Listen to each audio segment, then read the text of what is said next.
Bwana Yesu asifiwe. Ndugu zangu waandishi, Watanzania wote kwa ujumla,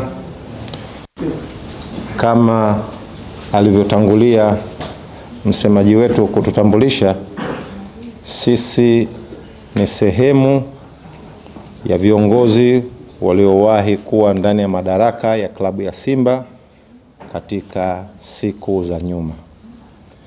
Lakini tuko hapa kwa muda huu kuungana na uongozi uliopo madarakani hivi sasa chini ya mwenyekiti wetu Bwana Murtaza Ali Mangungu.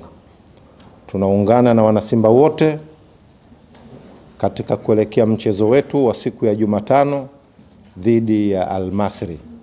Mchezo huu ndio roho, ndio kiini, ndio sababu, ndio nafasi pekee tuliyokuwa nayo ya kuweza kushinda kwa kufuzu na kuelekea katika nusu fainali. Klabu yetu mfululizo mara 7 imefika katika hatua hii ya robo fainali kama alivyozungumza Mr. Azim, lakini pia hii itakuwa tunakwenda mara ya 8 kwa sababu ya kwake yeye alifika fainali alipokuwa katika uongozi wake katika mashindano haya tukacheza hapa, lakini Mungu hakujalia siku ile hatukuweza kuchukua ubingwa, lakini kuingia fainali kwake Mr. Azim Dewji kwa ajili ya kuhamasisha na kusema kwamba Simba ni moja na Watanzania wote ni wamoja. Wale ambao hawaitakii mema klabu ya Simba, tunawaomba siku hiyo wakae kwa kutulia kimya, wasijaribu kuleta vurugu, kuungana na watu wa aina yoyote ili kutaka kututoa nje ya mchezo.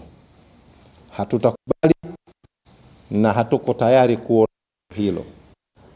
Chokochoko nyingi sana ambazo zimekuwa zikiletwa na baadhi ya watu ambao si Simba wamekuwa wakishiriki na wakiwepo katika makundi ya kuungana na watu ambao ni opponents wa kwetu, lakini wao wanajifanya wakati mwingine wanavaa jezi za Simba, na wako wengine ambao wanakuja na jezi zao hizo ili kutaka kuchagiza na kuifanya nchi ionekane kwamba mashabiki zao si watu wenye utaratibu. Simba sisi sio watu wa aina hiyo.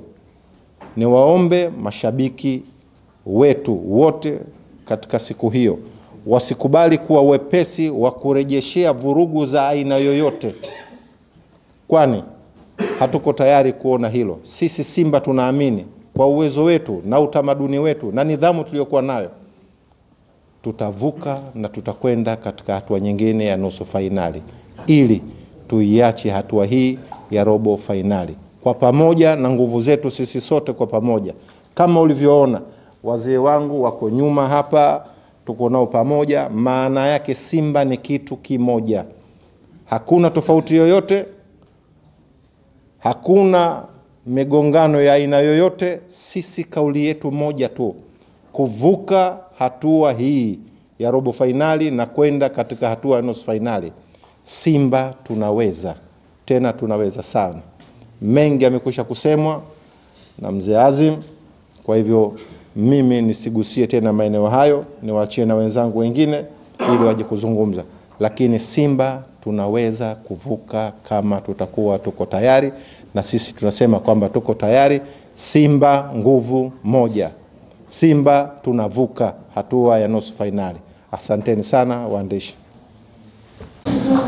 Kwanza nishukuru uongozi kwa kujumuika nasi pamoja wote wana Simba ili kuweza kufikia malengo yetu ya kuvuka, kufuzu kuingia hatua ya nusu fainali, na kama alivyosema mzee wangu Mzedali hapa, kufika fainali yote yanawezekana.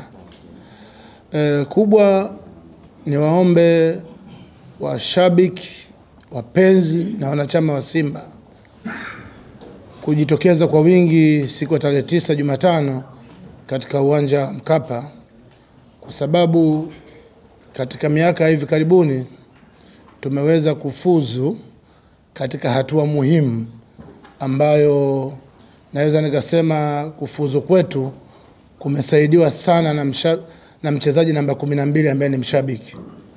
Kwa wana Simba wakijitokeza kwa wingi wakaweza kushangilia kwa nidhamu.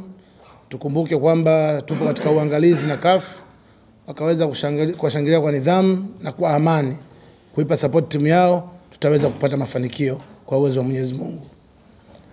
Na historia ya hivi karibuni inatuonyesha mechi nyingi za maamuzi, tukiangalia mechi ya Nkana, mechi ya wale wa Libya wajuzi hapa Ahli, mechi ya Wydad, mechi nyingi zilikuwa ni mechi za kufanya maamuzi na zilifanyikia Mkapa hapa na zote tulifaulu.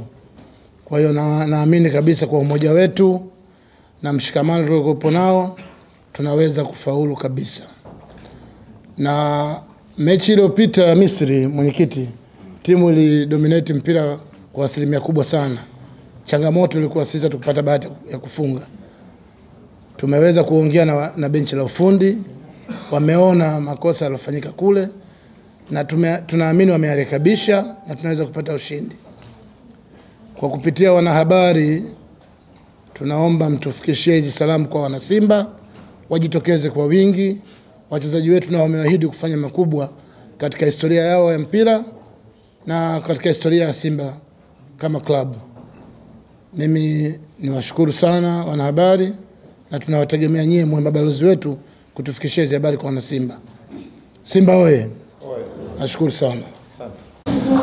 Kwanza nishukuru uongozi kwa kujumuika nasi pamoja wote wana Simba ili kuweza kufikia malengo yetu ya kuvuka, kufuzu kuingia hatua ya nusu finali, na kama alivyosema mzee wangu Mzee hapa, kufika finali yote yanawezekana. Kubwa ni waombe washabiki, wapenzi na wanachama wa Simba kujitokeza kwa wingi siku ya tarehe 9 Jumatano katika uwanja Mkapa, kwa sababu katika miaka hivi karibuni tumeweza kufuzu katika hatua muhimu ambayo naweza nikasema kufuzu kwetu kumesaidiwa sana na mchezaji namba 12 ambaye ni mshabiki. Kwa wana Simba wakijitokeza kwa wingi wakaweza kushangilia kwa nidhamu. Tukumbuke kwamba tupo katika uangalizi na CAF, wakaweza kushangilia kwa nidhamu na kwa amani, kuipa support timu yao, tutaweza kupata mafanikio kwa uwezo wa Mwenyezi Mungu. Na historia ya hivi karibuni inatuonyesha mechi nyingi za maamuzi, tukiangalia mechi ya Nkana, mechi ya wale wa Libya wajuzi hapa Ahli, mechi ya Wydad, mechi nyingi zilikuwa ni mechi za kufanya maamuzi na zilifanyikia Mkapa hapa na zote tulifaulu. Kwa hiyo naamini kabisa kwa umoja wetu na mshikamano tuliokuwa nao tunaweza kufaulu kabisa.